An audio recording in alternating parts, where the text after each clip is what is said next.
Hey folks, it's Jim. Just wanted to go over some stuff that's going on today. Well, the last week anyway. I wanted to do this video earlier, but I've been a little busy. But the first thing I wanted to look at is I think silver is making a new low at 15, right around 15.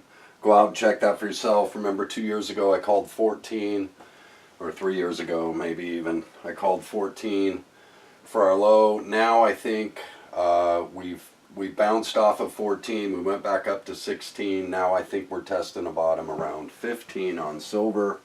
Don't know. Again, this is not economics advice. This is just some of the things that I do and the models that I build. But anyway, let's get into the video. One of the things I wanted to go at, someone asked me about how can India have all that gold. Well, think about it. Their culture is thousands of years old. And here's something that many of you, or some of you, may not know. An Indian farmer may have as much as 5 kilos of gold in what you would call a shack, riding a bicycle, pulling a trailer to market for their crops. That family may have more than 5 kilos of gold sitting in what you would call a shack, which is over $200,000 cash money sitting in that shack, plus whatever else they may have. Remember, their cultures are thousands of years old. So are the Chinese cultures. Okay, so 50,000 in both of these countries are low estimates, people. Remember, 1.2 trillion people in India, 1.4 trillion people in China. So those estimates are low. I would actually speculate they're higher, especially for India. Okay, so and remember that 50,000 tons in India is in the hands of the people. And I actually estimate 60,000 tons of gold in India. The World Gold Council puts above ground gold mined and in circulation at 200,000 tons. However, some speculations think it's as high as 400,000 tons. My model shows me at about 280,000 tons of above ground gold that is available. Okay, and that doesn't include, I would say, add another 50,000 tons of unknown gold around the world that no one talks about, that's thousands of years old, that's been passed down and divided up and whatever. And that's off the books. There's no way anybody could know how much gold is above ground on Earth. They just can't. If they tell you they do, they're full of crap, period. Nobody can.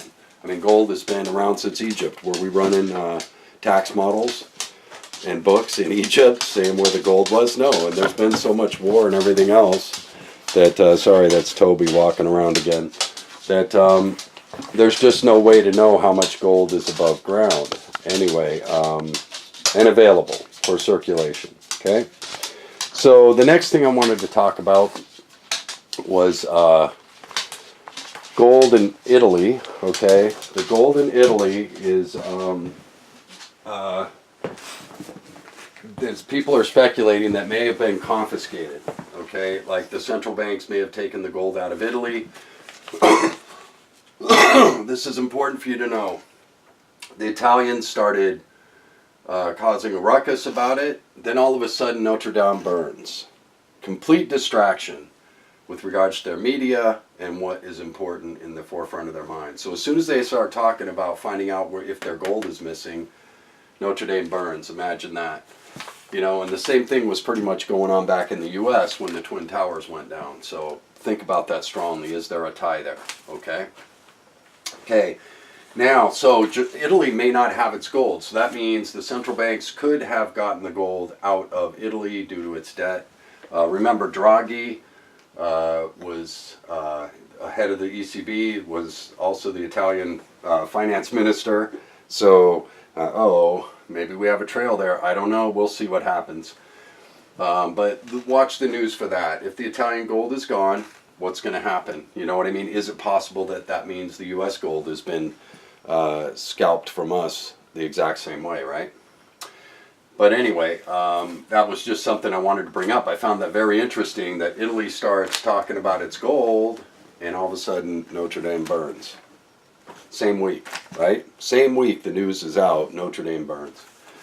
Okay, so let's move on from there. Rob Kirby has been doing some good talks, and I like him too. I think he's a pretty honest guy, straight shooter. But he talks about marketskeptics.com, a site to go look at if you want to learn about the Exchange Stabilization Fund. And I'm not even going to put that on the board because I don't want it on my board. That group scares me a little bit. So I'm going to leave it off my board. There's no telling how big that bank is and how deceptive it's been and how much it's been funding or not funding or accumulating or not accumulating. It's been around a long, long time, folks, and it hasn't been audited at all. So nobody knows how big the Exchange Stabilization Fund. Some speculate that it could be more powerful than the Federal Reserve and the IMF combined. Okay, so we don't know. We don't know what's truly going on in the world of the banksters. We can track gold a bit, and we can see that the world is moving like chess pieces with regards to gold everywhere. It's all over the place. Either somebody's losing it or somebody's gaining it. So anyway, let's get away from that. Right now we're propping up the petrodollar with increase in U.S. shale output. That's why we've driven the price of oil up. So now the petrodollar can continue on, and we can make up for the loss of other countries trading outside the dollar through increased shale and U.S. exports, and obviously our exports are traded inside the dollar. So they found a way to prop up and back the petrodollar and not worry about these smaller countries trading outside the dollar anymore. So hopefully they'll stick to that and stop fighting wars, which cost us taxpayers tons of money. Again, I wanted to go over Iraq and Libya. Iraq and Libya, remember, gold, both. Okay, where did the gold go? We see Venezuela's gold went from the Federal Reserve, back to Venezuela, back to Citibank, back under the Federal Reserve now that Venezuela's collapsed. So we did basically confiscate a country's gold, through a circle, okay? So pay attention to that. Iraq, Libya, I believe the same thing. Spain. I bring this up because a few years ago, a salvage company found a major find of Spanish gold and silver, which they should have been, by international law or maritime law, entitled to their find.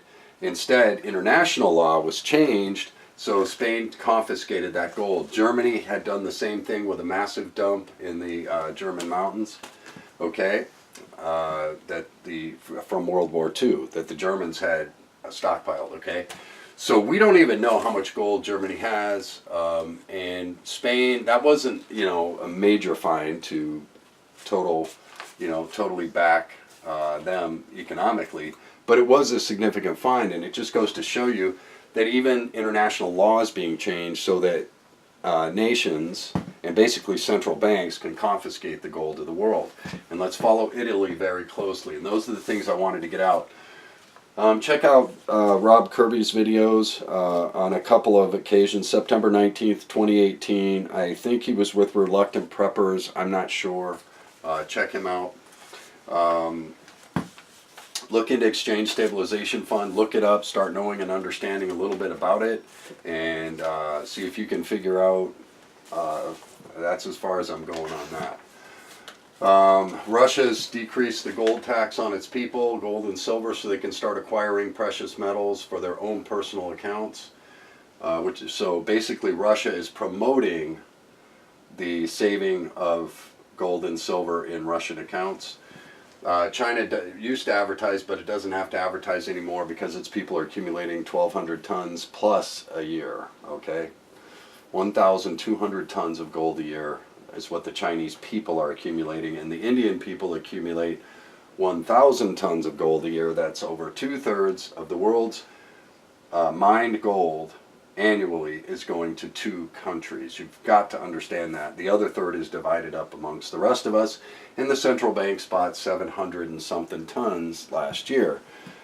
So basically, the gold supply that's going to be available for us is shrinking rapidly. If the central banks keep accumulating, the Chinese, the Indians keep accumulating, the entire mined supply of gold annually is probably going to be eaten up, and that could escalate into a problem, and remember, this is not economics advice, but cause gold to begin to rise. Now somebody should start selling it into the market, but it's showing me that the accumulation rate of gold right now is on pace to almost scoop up every ounce of gold before it's even mined. Okay, so we need to think about this strongly. Yukon Wang, if you want to know about the Chinese economy, he's who I trust. Yanis Varoufakis, it's Varoufakis is how it's spelled. For the EU, Italy, Spain, any European nation, if you want to know a good amount of information that's reliable, solid, this guy's an excellent economist. He was elected as the Greece finance minister to help them get through the Greece collapse. And Yanis was honest enough to walk away and say, this is ridiculous. I'm not taking out a second mortgage on an already failed first mortgage just so you can keep getting your money on your first mortgage. So basically, he walked away from it, told the truth. He's a great guy. He sticks to the truth. I like his the way he presents things. There's tons of video out there on YouTube of him, Yanis Varoufakis. You can go find him, and I appreciate his honesty at the cost of his own. You know, he could have held those high-paying jobs and power, and instead he walked away to tell the truth. That's the kind of economist I like. And Yukon Wang was instrumental in helping develop China's banking system. So these two people actually know. One knows about Europe, the other knows a hell of a lot about China. Hell of a lot more than the average bonehead we're listening to on TV and YouTube, I'll guarantee you that. Okay, so that's kind of what I wanted to get out today. I believe Germany's stockpiling gold in the Alps, and several other nations are stockpiling gold in the Alps, protected by a lot of different militaries and air forces, and extremely secure and almost impossible to get to. I believe also the global elite are stockpiling their gold in the Alps. All the old military silos, I believe they've converted those over, purchased them and converted them over to gold vaults. So that's my opinion on this, and I believe that's where the world's gold is going right now, other than China and India. That's something for you to start looking into for yourself. But I believe countries like Germany, who's been running a budget surplus, they're funneling it through other banks, just like we just got Venezuela's gold back through Citibank. Imagine what they could be funneling through Deutsche Bank, right? So, and this is just speculation. This is not economics advice, and I am not an economics advisor. You're on your own with regards to your own money, always, right? So anyway, I just wanted to share that. Pay attention to the news. Jim out.